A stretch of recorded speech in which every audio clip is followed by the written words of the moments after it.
Shalom, selamat pagi anak-anak. Hari ini kita kembali belajar melalui Google Classroom. Tapi terlebih dahulu marilah kita berdoa. Berdoa terima kasih Bapa buat pagi hari yang indah ini. Engkau masih memberikan kami kesehatan, berkat yang luar biasa daripada Tuhan. Itu semua pemberian dari Tuhan yang secara cuma-cuma yang kami rasakan Bapa. Kami bersyukur ya Bapa.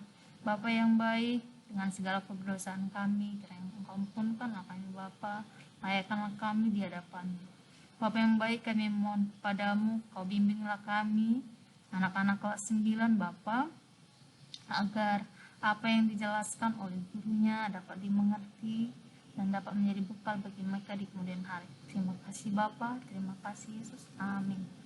Oke, hari ini kita akan membahas mengenai ketergantungan dan pengaruhnya terhadap kesejahteraan masyarakat ya. Adapun tujuan pembelajaran kita hari ini, yang pertama, Miss harapkan peserta didik Miss dapat menjelaskan apa itu pengertian dari perdagangan internasional. Yang kedua, mampu menjelaskan faktor-faktor yang mempengaruhi perdagangan internasional. Dan yang ketiga, menjelaskan manfaat perdagangan internasional. Apakah kamu sering berbelanja kebutuhan keluarga atau kebutuhan kamu sendiri? Misalnya membeli gula, beras, dan buku tulis. Nah, itu pasti kamu bisa dapatkan di mana-mana, bukan? Nah, barang tersebut juga dapat dijual atau kamu temukan di toko, di pasar, di swalayan. Nah, di tempat tersebut kamu bisa melakukan namanya transaksi jual beli. Oke, ketika misalnya kamu menggunakan sebuah buku tulis, tentunya kamu harus membeli terlebih dahulu buku, maksudnya di toko alat tulis atau di mana buku tersebut dijual. Nah, agar kamu bisa dapat membawa buku tersebut pulang, maka kamu harus membayar harga yang telah ditetapkan oleh penjualnya ya. Apabila kamu setuju dengan harga yang telah ditetapkan oleh penjualnya, maka kamu harus menyerahkan sejumlah uang dengan nilai yang sudah dilakukan. Maka di situ terjadilah transaksi jual beli ya. Kegiatan yang terkait dengan transaksi jual beli barang dan jasa pada suatu waktu tertentu dengan tujuan mencari keuntungan, atau bisa istilahnya disebut dengan perdagangan ya. Transaksi jual beli yang dilakukan oleh penjual dan pembeli yang bertempat tinggal di negara yang sama disebut perdagangan dalam negeri. Sedangkan transaksi jual beli yang dilakukan oleh penjual dan pembeli yang bertempat tinggal di negara-negara yang berbeda itu dapat dikatakan perdagangan luar negeri atau perdagangan internasional. Sama Tiana. Nah, dengan demikian transaksi jual beli yang kamu lakukan di warung tetangga termasuk perdagangan dalam negeri. Sedangkan transaksi jual beli yang dilakukan oleh penjual yang berasal dari Amerika dan pembelinya yang berasal dari Indonesia itu termasuk perdagangan internasional. Ya. Kita masuk ke macam-macam perdagangan internasional. Yang pertama ada ekspor dan yang kedua adalah impor ya. Indonesia termasuk negara yang memiliki kekayaan alam yang relatif besar dibanding negara lain. Kekayaannya berupa hutan yang menghasilkan berbagai macam kayu. Kayu diolah oleh pengusaha-pengusaha Indonesia menjadi kayu lapis untuk dapat memenuhi kebutuhan dalam negeri akan kayu lapis tersebut. Nah, sisa produksi kayu lapis lalu dijual keluar Indonesia atau keluar negeri, misalnya ke negara Jepang, karena dinilai kebutuhan dalam negeri atau di Indonesia akan kayu lapis sudah cukup. Maka di sisi lain, Indonesia yang membutuhkan barang yang tidak diproduksi sendiri oleh produsen Indonesia. Misalkan mainan anak-anak, ya. Sehingga untuk memenuhi itu kebutuhan dalam negeri akan mainan anak-anak tersebut, maka Indonesia harus membeli dari negara lain misalkan dari negara Cina. Apabila kamu membutuhkan mainan anak-anak, kamu tidak perlu lagi membeli sendiri langsung ke negara Cina tersebut.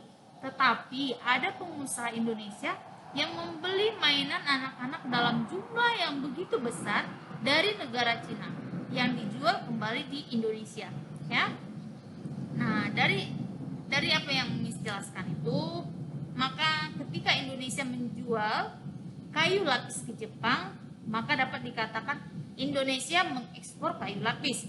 Sedangkan ketika Indonesia membeli mainan anak-anak dari Cina, maka dapat dikatakan Indonesia mengimpor mainan anak-anak, ya.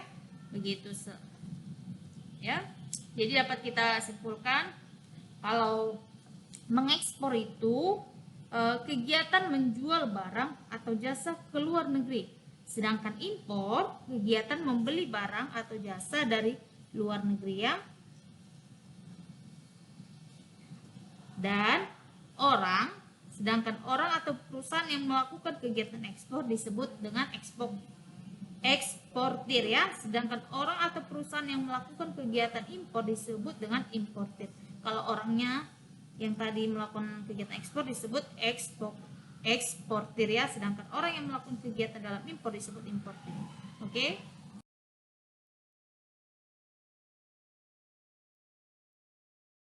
Lalu apa penyebabnya terjadinya atau timbulnya perdagangan internasional? Yang pertama, adanya perbedaan macam hasil produksi. Yang kedua, adanya perbedaan kepemilikan faktor dari produksi tersebut. Yang ketiga, adanya perbedaan jumlah produksi. Yang keempat, ada perbedaan harga dari hasil produksi tersebut. Yang terakhir yaitu perbedaan selera konsumen negara yang satu dengan yang lainnya sangat berbeda. Oke? Di sini ada perbedaan antara perdagangan dalam negeri dan perdagangan internasional. Kalau perdagangan dalam negeri itu kegiatan dilakukan dalam wilayah suatu negara. Sedangkan perdagangan internasional kegiatan dilakukan dalam wilayah antar negara. Lalu yang kedua apa? Di dalam negeri pembeli dan penjual cenderung bertemu langsung, ya, berinteraksi langsung sama itu, ya. Sedangkan di dalam perdagangan internasional itu pembeli dan penjual tidak berinteraksi langsung, ada, ya, yang begitu. Terus yang ketiga, dalam perdagangan dalam negeri itu mata uang yang digunakan sama, yaitu kalau di Indonesia rupiah, ya. Sedangkan di dalam perdagangan internasional mata uang yang digunakan itu berbeda sehingga menggunakan devisa. Dan yang keempat, perdagangan dalam negeri itu tidak dikenakan biaya masuk, hanya dikenakan itu adalah retribusi. Sedangkan di dalam perdagangan internasional itu dikenakan namanya biaya masuk atau pajak, ya. Terus yang selanjutnya, di dalam perdagangan dalam negeri itu biaya angkutnya lebih murah, ya, karena sesama negeri. Sedangkan di internasional itu biaya angkutnya lebih mahal, ya. Terus selanjutnya itu perbedaannya itu apa dalam negeri? Kualitas barangnya bervariasi. Oke? Ada yang bagus, ada yang tidak, tergantungnya. Terus kalau di dalam perdagangan internasional itu sudah ada standarnya, standar internasional yang harus diikuti dalam kualitas barang tersebut, ya. Sedangkan perdagangan dalam negeri yang selanjutnya itu perbedaannya itu peraturan perundang-undangannya sama, ya, atau dia berdasarkan dengan hukum nasional. Sedangkan di luar negeri atau perdagangan dalam internasional itu peraturan perundang-undangannya berbeda atau dia mengikuti hukum internasional.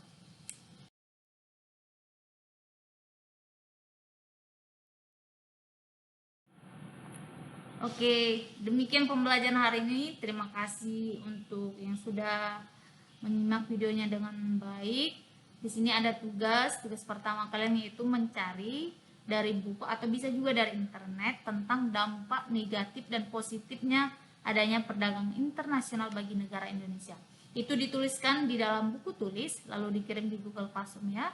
Demikian pembelajaran hari ini. Mengucapkan terima kasih. Marilah kita berdoa dalam hati kita masing-masing. Berdoa dimulai. Berdoa selesai. Terima kasih. Shalom dan selamat pagi.